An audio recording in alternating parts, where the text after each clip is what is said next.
The vision, making people's lives better by unleashing the power of Cummins. And that's made Cummins a global power leader. That vision comes from our mission of motivating people to act like owners and to work together.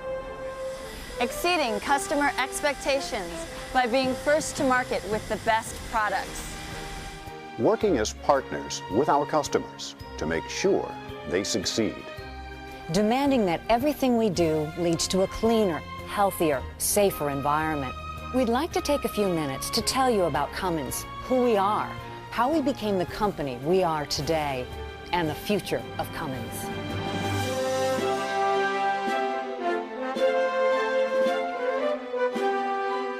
For more than 85 years, Cummins has been a leader in diesel power generation. That leadership has come through the individual devotion of Cummins personnel to innovation and Cummins' earned reputation for advancement through technology. To truly understand who we are, it's important to know something of our history. You learn the lessons from the past, but you don't fall in love with the past, because we are into one of those rare periods of a rapid, bewildering change. And we have to be composed of people who enjoy change and who enjoy risk and some hazard, and understand that the really prudent way to operate a business is to be the first fellow to change and not the last fellow. First fellow that changes is going to make a lot of money. The last fellow that changes is going to find it's too late. This tradition has deep roots. We were started by an inventor and a local banker. Plessy Cummins, the company namesake, inventor, and mechanical genius, was an innovator. He came to Columbus, Indiana in 1904, and in 1908 was hired by W.G. Irwin, whose family owned the only bank in Columbus. While working for the Irwin family, Plessy became convinced that an engine technology invented by Rudolf Diesel in the 1890s was promising for its fuel economy and durability. With the backing of W.G. Irwin, Plessy secured manufacturing rights from a Dutch diesel licensor named Veed, and on February 3, 1919, the Cummins Engine Company was born. In 1929, the Great Crash ushered in an era of depression. To avert bankruptcy, Plessy mounted a diesel engine in a used Packard limousine to demonstrate to W.G. Irwin the potential of their venture and to encourage Irwin to continue providing financing. On Christmas Day, 1929, Plessy's ingenuity paid off. That day, Irwin went for a ride in America's first diesel-powered automobile.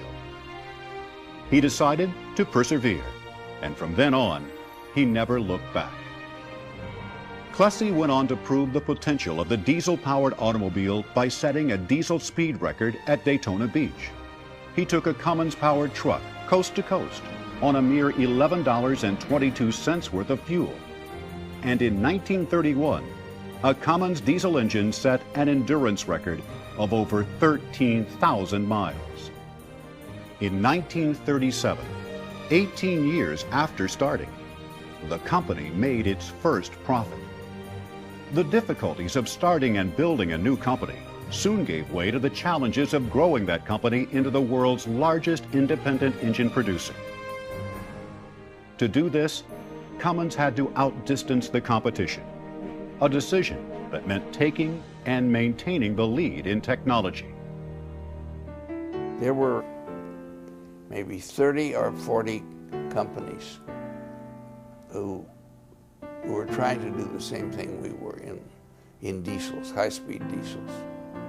Most of those names you don't know. You never heard of American Monovalve, you never heard much of Hull Scott. Buda, Waukesha, and Hercules were well-financed, but didn't do the research at the intense pace that you can now look back and see that the industry required.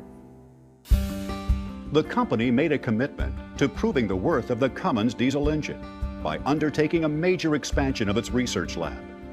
And this commitment continued until 1969, when Cummins completed construction of its technical center.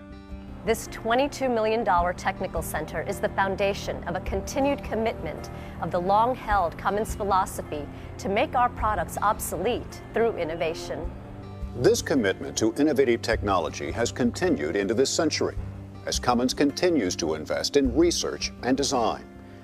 By strategically placing technical centers and factories around the world, Cummins has built a worldwide network that is second to none.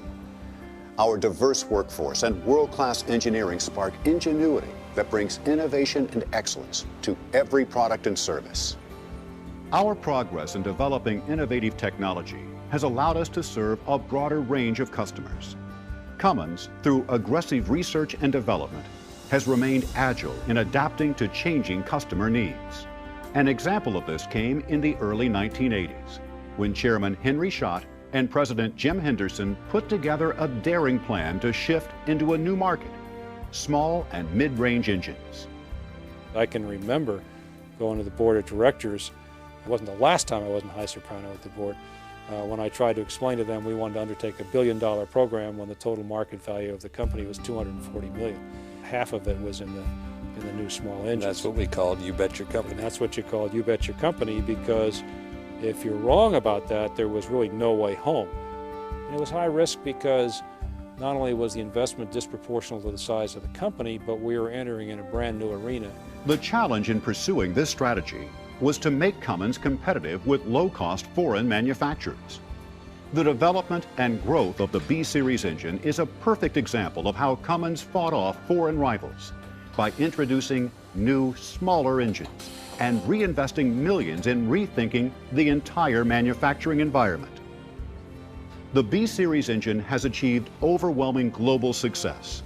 From the time the B-Series went on the market, it has maintained an ever-growing market share. To date, Cummins has over 1.5 million B-Series engines in the Dodge Ram. In order to survive in the market today, we're really confronted with trying to serve two masters. The first is to try to satisfy government relations and emissions compliance. The second master, of course, is our customer, who expects from us low-cost and high-performing products. From 1970 and really through the next decade, emissions control was and will be a key component of the product profile of every product we produce. Now, fortunately for Cummins, we have seen emissions compliance really as a means to creative and new technologies. Our engineers every day are challenged to create solutions for the customer and for the environment. Now, whenever it appears that both of these masters cannot be served with the current technology, we are really well prepared with skill and tools to pioneer new systems. Our company demands that everything we do leads to a cleaner, healthier, safer environment. At Cummins, innovation is at the core of everything we do. We start with the 5 critical subsystems: combustion, air handling, fuel systems, electronic controls, and exhaust aftertreatment. No other engine company has all 5 of these subsystem technologies in-house. We bring them together in system integration using powerful analysis-led design tools that allow us to optimize the designs for each application. We use Six Sigma tools in technology development and in product design as we optimize our designs as well. But the thing we know at Cummins is that processes and computers don't design engines, people do. We hire the best engineers around the world. We give them the best work environment and the best tools. They start every project with the voice of the customer to focus our innovation and to understand how we best deliver the technology that is right for each customer application. That's how we deliver innovation you can depend on. The type of company Cummins is now has placed it in the position to remain a global power leader in the future. We recognize the need to invest in the right technology so that we may bring high-performing, high-quality engines to the marketplace. That decision has come at a price. We made tough decisions to cut other programs so we could focus our resources on launching a superior product. Do you know where our success comes from? It's our ability to listen to our customers. Through product and service excellence, customers can depend on Cummins to do what we say we will do. There's an individual commitment to innovation here at Cummins that's contagious. It's great to see so many people working toward a common goal. The only way we succeed is if the customer succeeds. That doesn't happen unless we dedicate ourselves to helping the customer beyond the sale. The bottom line is that without effective customer support, little else matters. Sometimes I think about all the dedicated people who work so hard to make our products. Quality is not a word to be taken lightly. At Cummins, it's the only way we do business. I take pride in everything that leaves the production line. It might sound funny, but I think it's not only a Cummins engine, it's my engine. Making people's lives better by unleashing the power of Cummins. This is Cummins. This is our vision.